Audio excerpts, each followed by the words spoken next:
suatu hari, ada seorang laki-laki datang ke rumah Abu Nawas. Lelaki itu hendak mengeluh kepadanya mengenai masalah yang dihadapinya. Dia sedih karena merasa rumahnya itu terasa sempit untuk ditinggali banyak orang.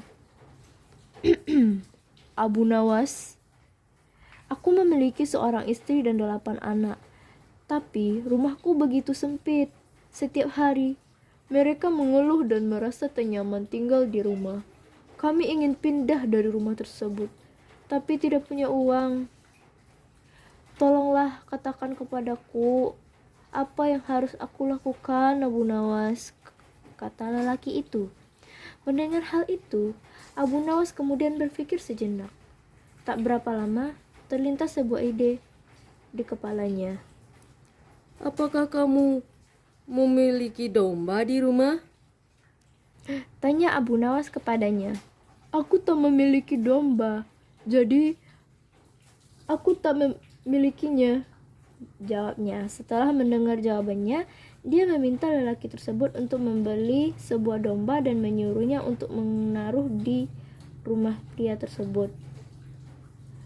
Pria itu kemudian menuruti usul Abu Nawas dan kemudian pergi membeli seekor domba. Keesokan harinya, dia datang lagi ke rumah Abu Nawas. Bagaimana ini? Setelah aku mengikuti usulmu, nyatanya rumahku menjadi tambah sempit dan berantakan, keluhnya. Kalau begitu, cobalah beli 2 ekor domba lagi dan peliharalah di dalam rumahmu, jawab Abu Nawas. Kemudian, pria itu bergegas pergi ke pasar dan membeli 2 ekor domba lagi. Namun, bukannya seperti yang diharapkan, rumahnya justru terasa makin sempit.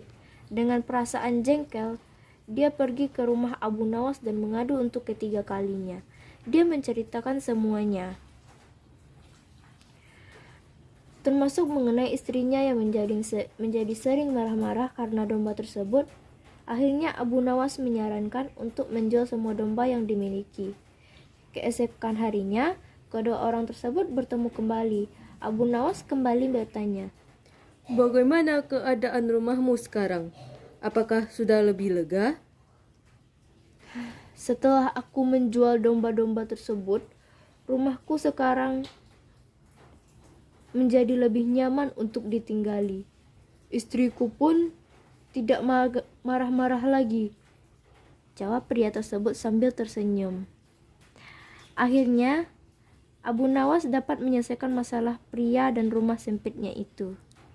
Nah, dari cerita ini, pesan moral yang dapat diambil adalah hidup itu selalu disyukuri bagaimanapun sulitnya hidup yang kita jalani. Dengan menjalani hidup dengan penuh semangat dan tidak mengeluh, maka hidup akan berjalan dengan nikmat dan penuh kesejahteraan. Cerita di atas merupakan salah satu contoh dari banyaknya hikmah dari hikayat Abu Nawas. Yeay, pelukan.